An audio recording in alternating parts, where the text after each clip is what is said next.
Mr. Shah Mahmood Qureshi is on his two-day visit to China, and he himself called this visit a very important visit. He also said that he had a special meeting with the Prime Minister before visiting China.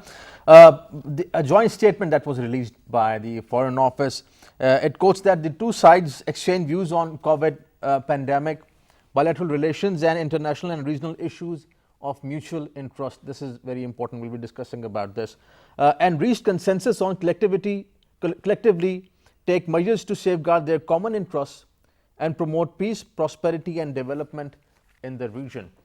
This is the second round of China-Pakistan Foreign Ministers strategic dialogue that the Foreign Minister is attending. The first round took place in March 2019. This is important. This visit is important because of several reasons, as this press release also quotes, because of the regional and international developments that are taking place. Many people think that the regional shift has taken place in terms of strategy, in terms of diplomacy as well. We see an aggression from the Indian side. We also saw what happened in Ladakh between China and India, for that matter. Both China and Pakistan have been focusing on Kashmir as well. Because of China's support, Pakistan raised up the issue at United Nations Security Council, and Kashmir was discussed a couple of times at the United Nations Security Council. Both China and Pakistan have embarked on a mega economic activity, that is China-Pakistan Economic Corridor, and for that, working on the security of CPEC is also very important. While all these things are happening, we have to keep in mind the situation in Afghanistan. That is very important for Pakistan as well as for China strategically, because a peaceful Afghanistan would mean peace in the region. And we'll be discussing about Afghanistan as well. Although, by the way, Foreign Minister Shah Mahmood Qureshi and his counterpart Mangji also discussed Afghanistan, and China appreciated Pakistan's role in bringing peace and stability in Afghanistan, and the way Pakistan has been supporting the Afghan-owned and Afghan-led peace process. We'll be discussing about Pakistan-China relationship and also Afghanistan with our special guest in the studios. Our first guest is Dr. Nazir Mahmood, renowned senior columnist and an expert on international affairs. Welcome to the show, Dr. Mahmood. Our second guest is Brigadier Salim Butt, renowned senior defense analyst and also an expert on Pakistan's national security and regional affairs. Welcome to the show, Brigadier Butt. We're also joined by Ambassador Nagmana Hashmi, Pakistan's former ambassador to China. Welcome, Dr. Hashmi. Ambassador Hashmi, I'll start with you, starting with this visit. Foreign Minister Shah Mahmood said that this visit is very important, and this statement shows that both talked about the mutual interest, international developments as well as regional developments. First of all, how do you see this visit of Foreign Minister to China? Assalamu alaikum. First of all, thank you for inviting me to the program. I'm sorry I couldn't join you at the studios. Welcome. You're very right. Foreign Minister is absolutely right when he says that this is an extremely important visit. You have also encapsulated the developments that are happening both on the geopolitical, geoeconomic and geostrategic plane in the world, and particularly in and around our region. I would start by quoting President Xi. In one of our recent meetings with the Chinese leadership, President Xi had said that Pakistan and China should meet frequently like family members. And nothing could describe our relationship better than this. We are family members, and China and Pakistan have mutually supported each other through very difficult times and through good times as well. And that is why this is called an all-weather strategic cooperative partnership.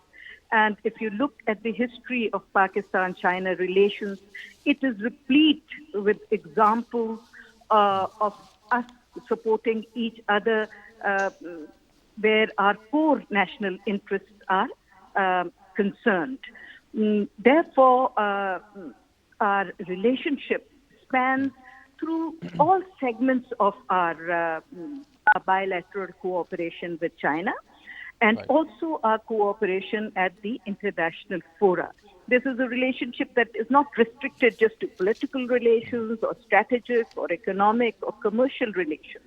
This is a relationship which is a comprehensive relationship, and it comprehensively covers all strands of cooperation, be it strategic, political, economic, or in the scientific field or educational field.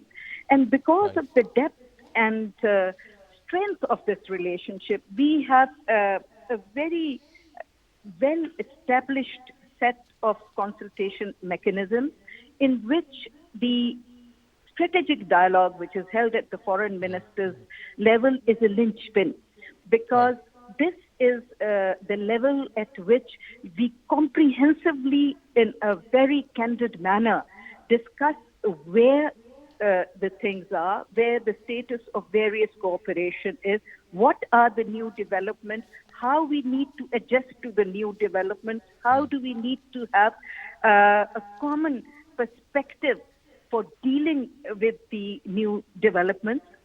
This strategic dialogue was supposed to actually happen in March, but because of COVID and suspension of flights, it could not be held.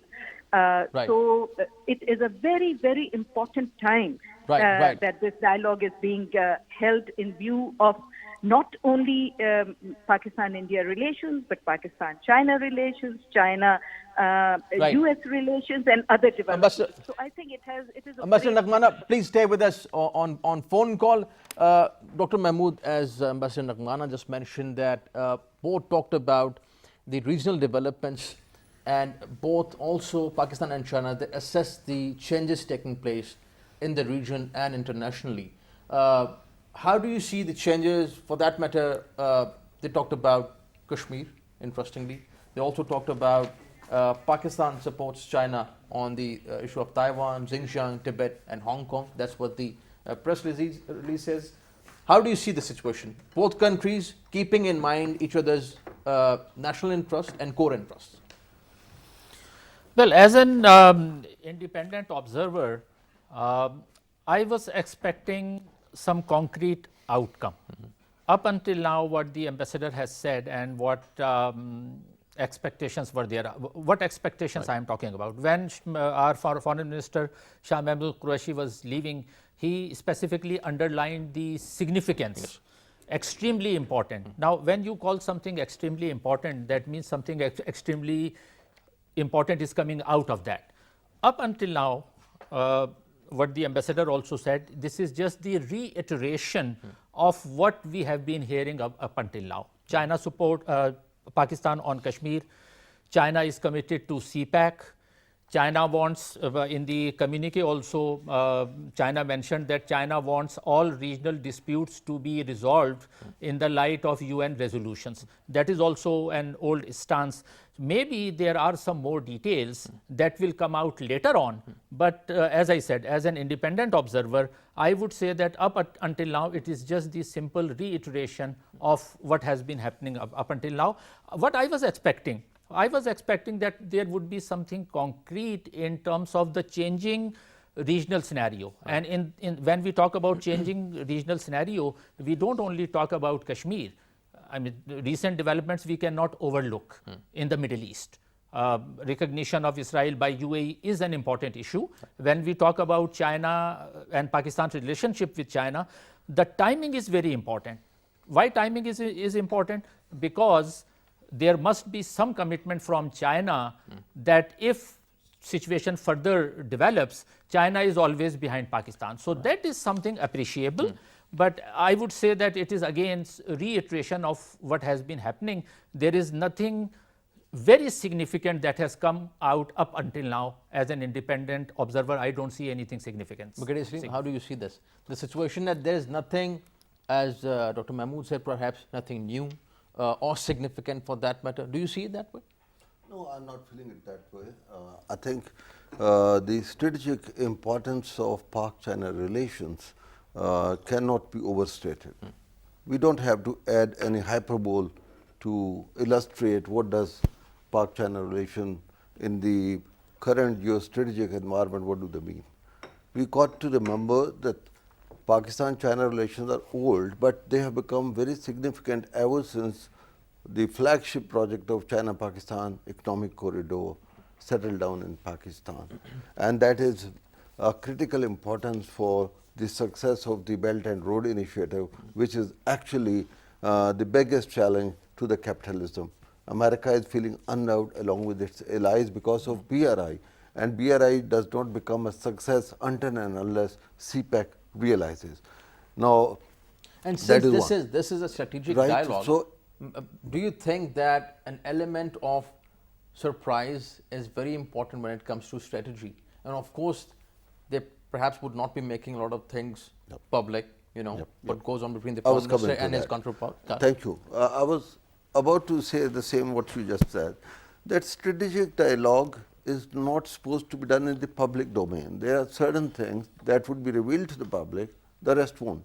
Because now today Pakistan, China stand as strategic ally in Asia Pacific, not only in CASA region. It is not only Central Asia or South Asia. Pakistan and China stand together on all global and regional issues.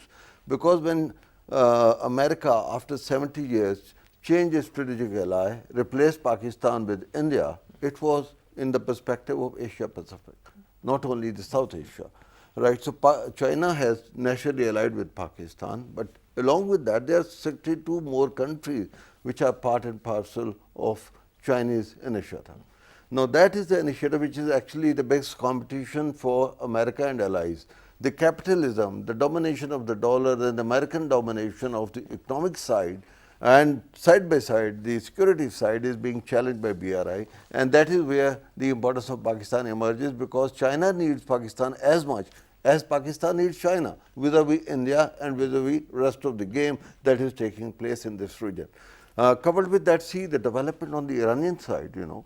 India was bothering us from the Iranian side, that has been pushed out of Iran. China has pledged to invest $400 billion in 25 years. There are dozens and dozens of strategic programs, economic programs. But when they are doing that, you know, wherever a country invests money, the security aspects go side by side, and that is why Mr. Shah Mahmood Qureshi is accompanied by Chief of General Staff of Pakistan Army, which you just showed on the screen. So, when strategic dialogue is happening, there would be the select group, the specialist groups who would be discussing the security, they would be discussing the intelligence, they would be discussing the details and nitty-gritties that public wants to know about the economic side, especially in relation to CPEC.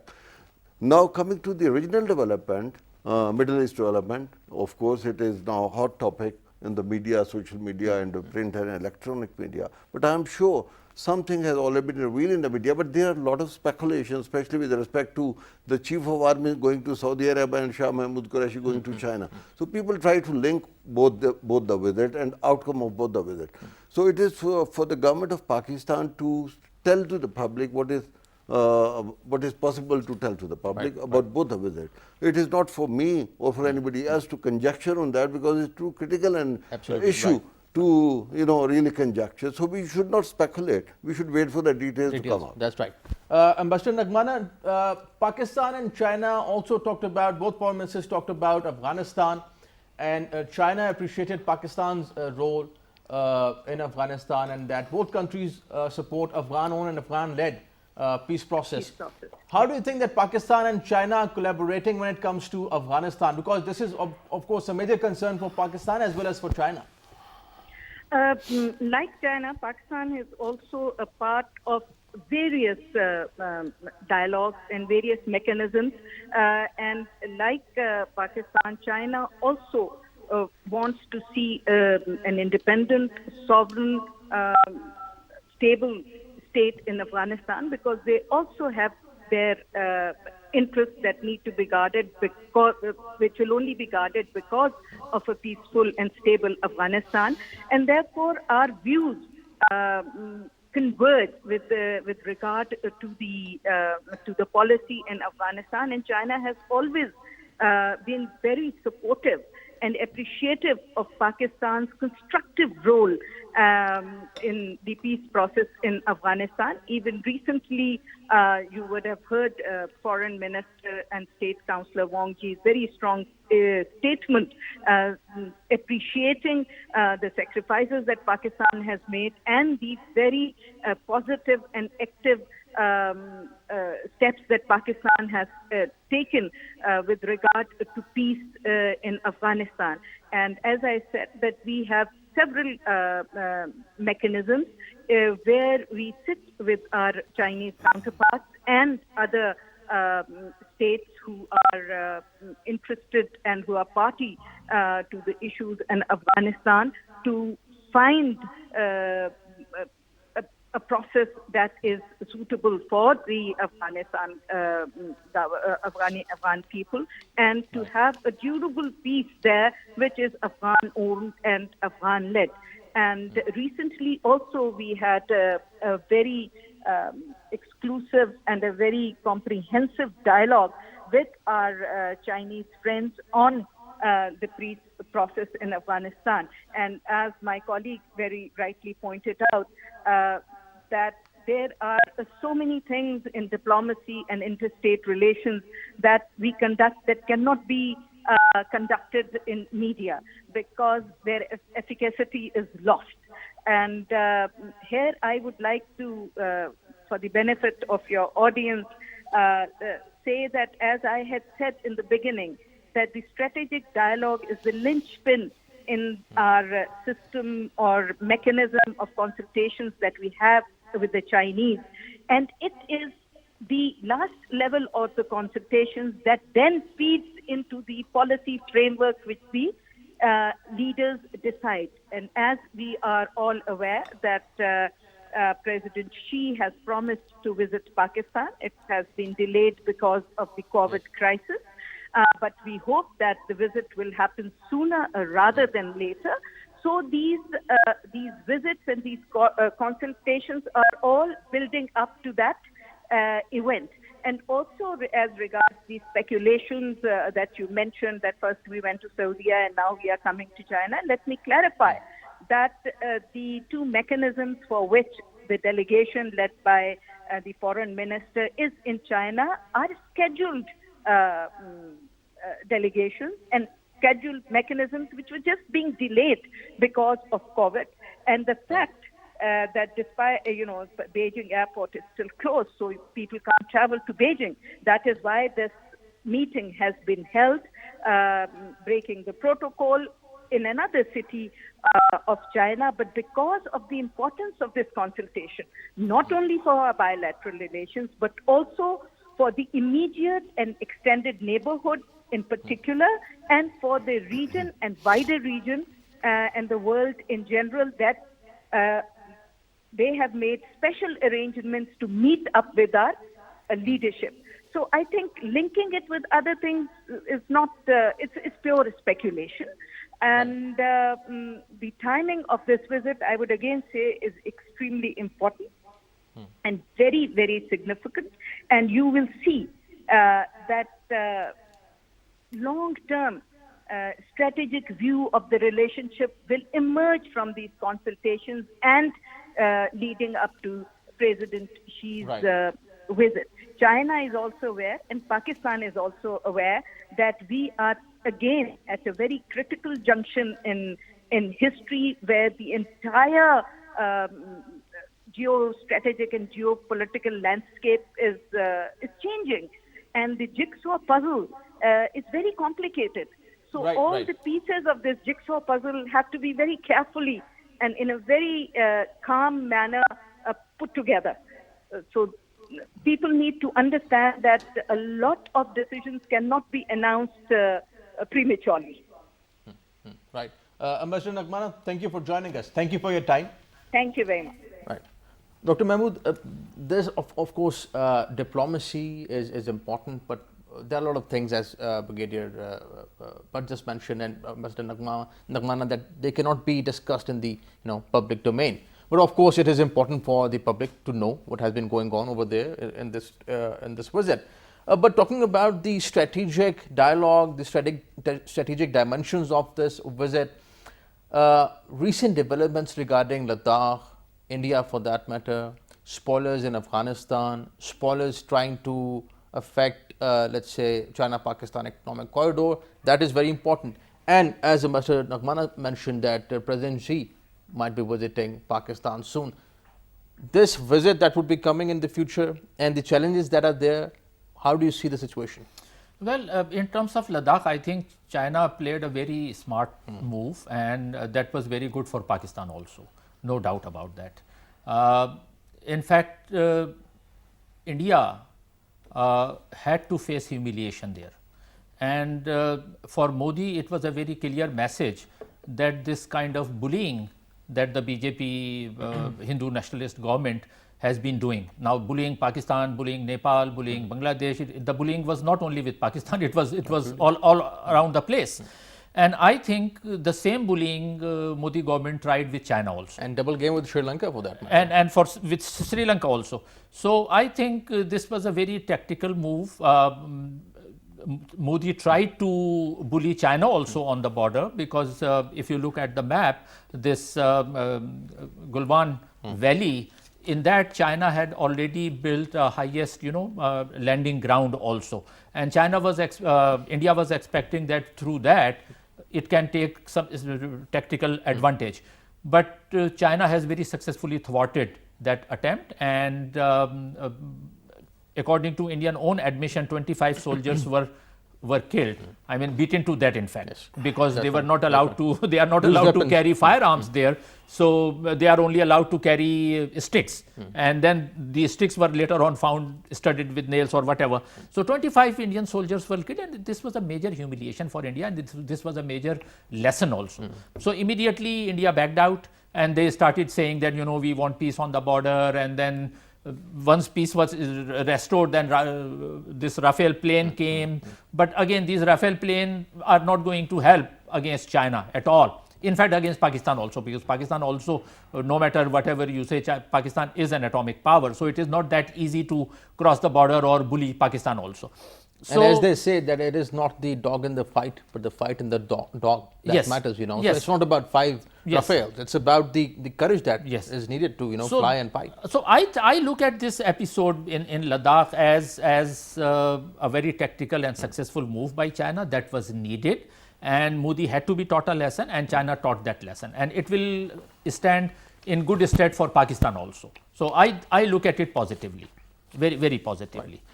Now coming to this, and when you talk about Ladakh, even on Kashmir, Brigadier, but the way China has been backing Pakistan at different platforms, diplomatic platforms, especially at Security Council, that is very important. Teaching a lesson to the Modi government, aggressiveness, and then taking up this issue at Security Council. So diplomatically and in terms of strategy, we counter India. How do you see it? I agree with Dr. Saab that Modi's haughtyism has been effectively checked by China, but we got to remember why at this moment China did that. Now they have this dispute since 1962. There have been number of skirmishes all along the line of actual control, starting from northeast right up to Ladakh, Aksai Chin and all that.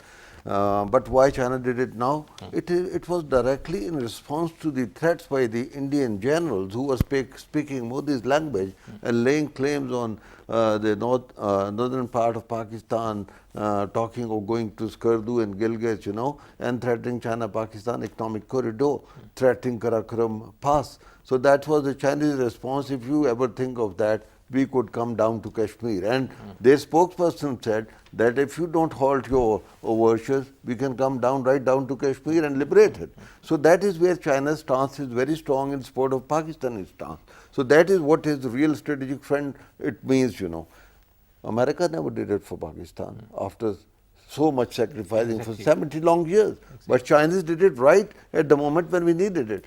See it in relation to the escalation along the line of control, what India has been doing for the last 10 years, taking advantage of Pakistan commitment on the western border when we were fighting for 18 long years on the western border and fighting the terrorists from all over the world, shoved into, pushed into the tribal areas of Pakistan. We knew who all were doing that. NDS and the RAW were the leading agencies who were doing it, and they're even doing now. Maybe remaining part of the program we will discuss that. But China, I think, they have their own interest, but their interest coincide with Pakistani interest, and they had to respond. And they have responded very effectively. But let me add that Modi and Indian government quickly churned out a new narrative that, oh, China is giving us a bloody nose and we are badly equipped and we need a lot of high technology equipment. So immediately the Indian Defense Minister rushed to Russia, requested him to play the middleman role and bought few, about 60 Su-30s. Then he rushed to France and made a deal for 30 Rafale. Then rushed to America and begging them, okay, give us whatever you can, and they have been So promised. they're compensating the humiliation with buying more arms. So what are they doing? They are badly disturbing the strategic balance in the region, which is very important for Pakistan to maintain, you know. They have been arch foe, we know it. Conventional instability actually, dilutes your strategic deterrence. And strategic deterrence is meant to avoid war, an all-out war. You are right when you say that we are the nuclear power, so all-out war with Pakistan is not an option for India, or for that matter, any aggression from any part of the world. But limited war cannot be ruled out, you know, especially with respect to Kashmir. So we do not want to lose even an inch of Pakistan, and that is our determination and that is our resolve, and we are well equipped to do that. But when Shah Mahmood Qureshi goes to China, it is not only economics. We are discussing our strategic instability that is being accentuated by India by doing this, getting into rat race of arms buying from all over the world. You know, they are killing too many birds with one stone, making advantage of this Ladakh situation. They are trying to please all members of the Security Council by buying a lot of weapons and equipment from them, forgetting that they are multiplying the problem of 600 billion Indian living below the poverty level. They are doing all this shopping in order to do what? Is it only meant for Pakistan or meant for the rest of the SAARC countries? China is, economically and militarily 5 and 7 times bigger and smarter than India. So India in the foreseeable future will never be able to catch up with China at all, neither economically nor militarily. But it definitely disturbs the security situation for Pakistan and rest of the SAARC countries. And China is very mindful. You asked a question about Afghanistan. BRI, one of the small arms, passes through Afghanistan. Afghanistan knows the importance of the economic dividend is known to Afghan people. But China, who is prevailing upon the Afghan government and the NDS for raising the proxies in order to make sure that Afghan do not allow that prong, the land prong, to go through Afghanistan. Although many people in Afghanistan want to be part of this activity. Loser would be Afghan and Afghanistan people.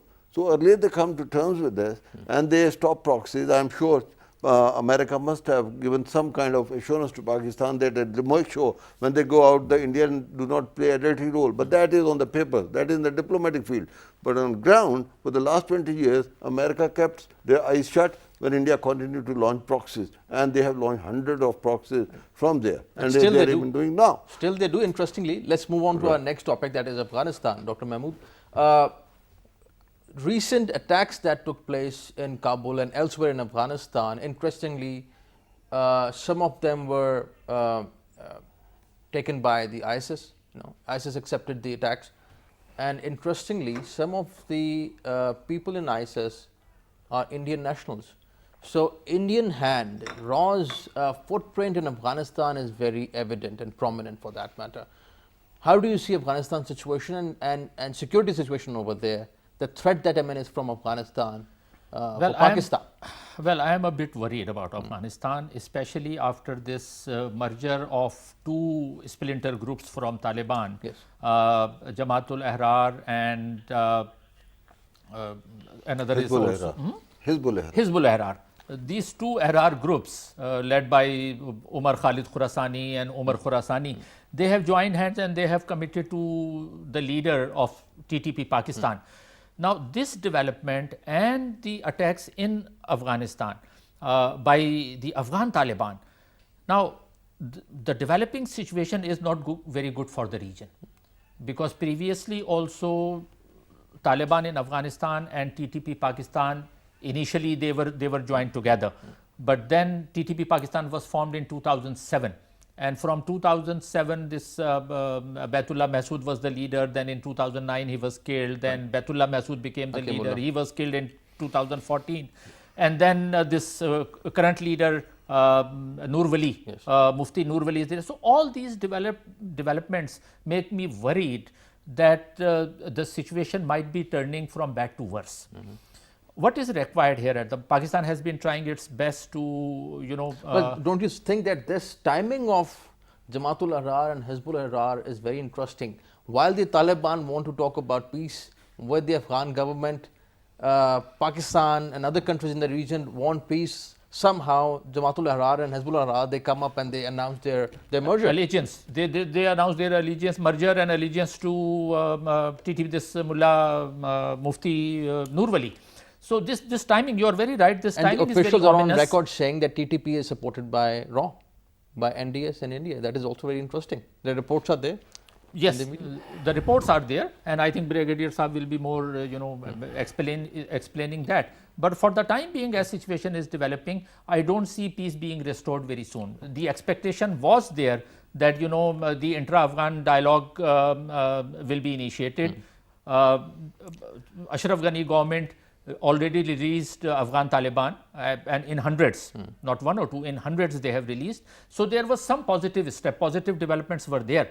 And the hopes that were emerging, now that hopeful situation has become shaky.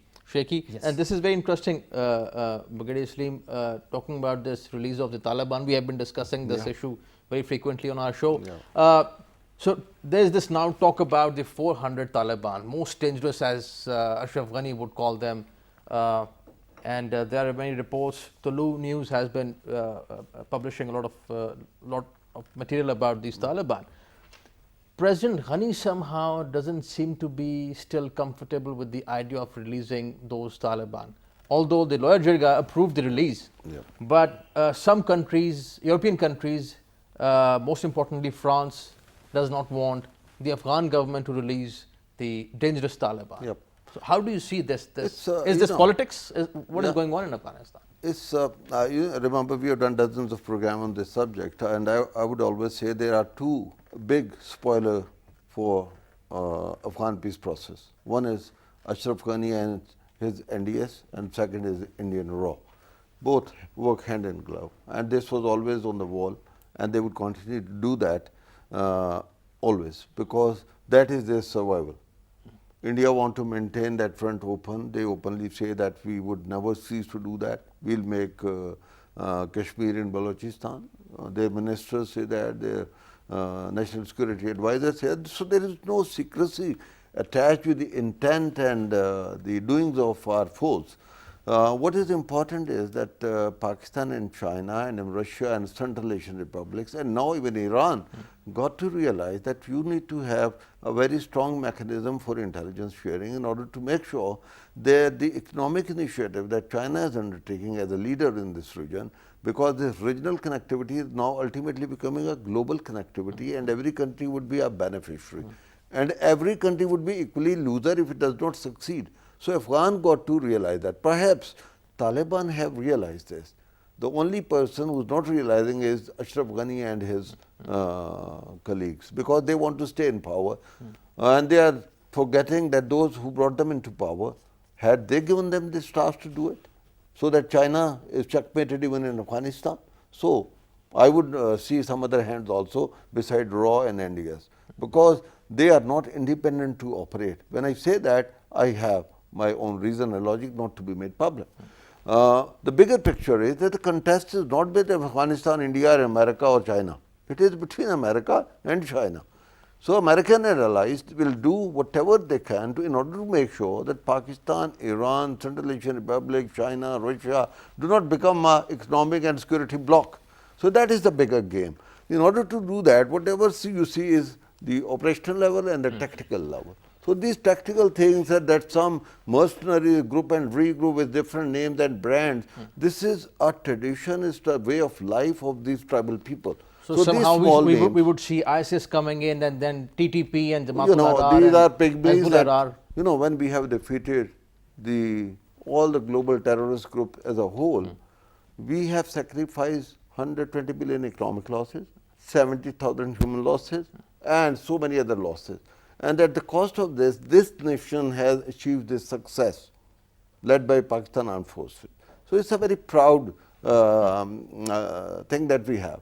So we are going to consolidate it. We are not going to let it go away like that. So our resolve is very strong. As Professor Dr. was saying, all these small groups, splinter group, grouping, regrouping, it depends on the money back that they get. They will instantly group. Then they have their loyalty sold out for some time and space. They are not permanent. If you have more money to pay them, they will be with you. So in real world, that is how it happened. Islamic State, Khorasan, these all names that we give them in order to identify, because they acquire those names and in order to get separate cash, and they have their respective leadership and followers. So that's how these all said and done, terrorist organizations about 6,000-7,000 people, Pakistan is well capable of eliminating them all as and when we want. Talking about the future of this intra-Afghan peace talks, Dr. Mahmood, how do you see the future of intra-Afghan talks, first of all, and then the future of President Ghani himself? Because many people think that once these Taliban are released, let's say, within 3-4 days, the intra-Afghan talks would start. And do you think that President Ghani would be having a position in the next or new political setup that would be coming up in the future? Well, President Ghani would like to continue as president. Otherwise, he wouldn't be there. And even America, things, as Brigadier Sahab also pointed out, the United States has a lot to do with this whole game.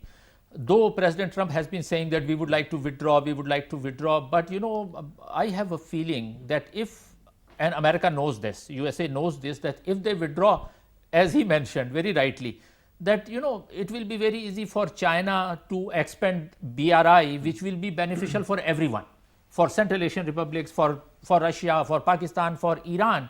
Now, somehow United States and Ashraf Ghani government supported by the United States appears to be odd one out in the whole scenario. If you see Pakistan, Central Asia, Iran and Russia, and President Trump, even if President Trump is not there, I don't think if even Joe Biden comes to power, he will be willing to withdraw that easily.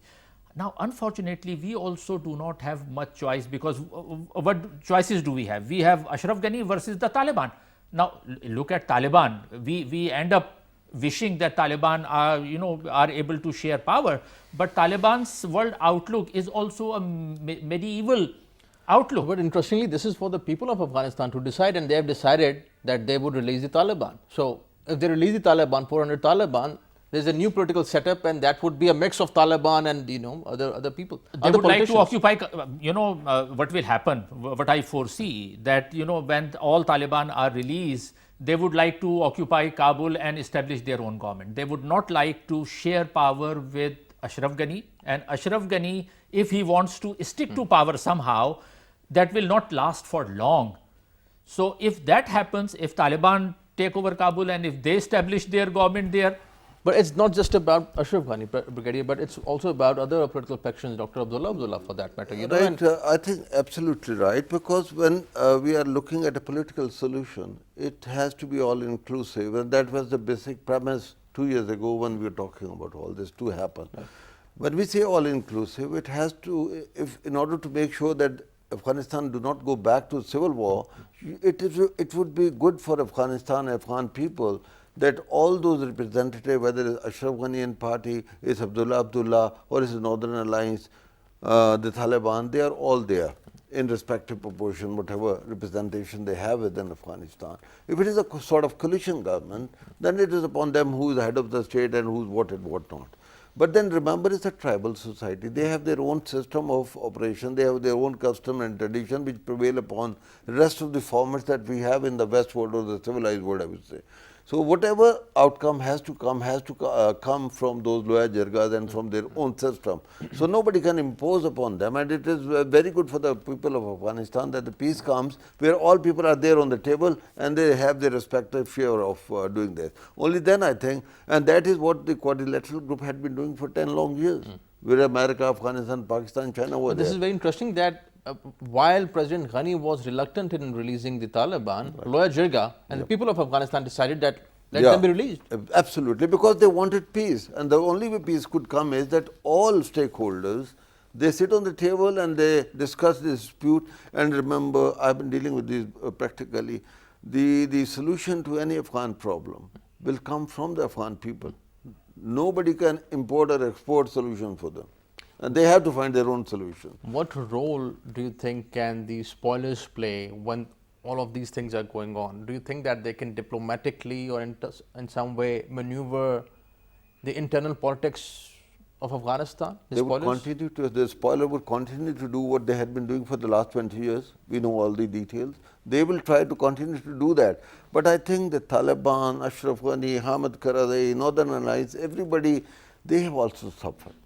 The people of Afghanistan have suffered more than anybody else. So there is a lot of realization by every stakeholder within Afghanistan that continuation of the conflict is not in their interest, and therefore the earlier they come to a solution which is acceptable to all, it would be better for Afghanistan as a state and good for the people of them. And we can wish them well. Nobody has played much bigger and good and positive role than Pakistan, and they should be thankful to Pakistan rather than pointation of fingers by Ashraf Ghani and his NDS, who are the biggest spoiler in the whole game.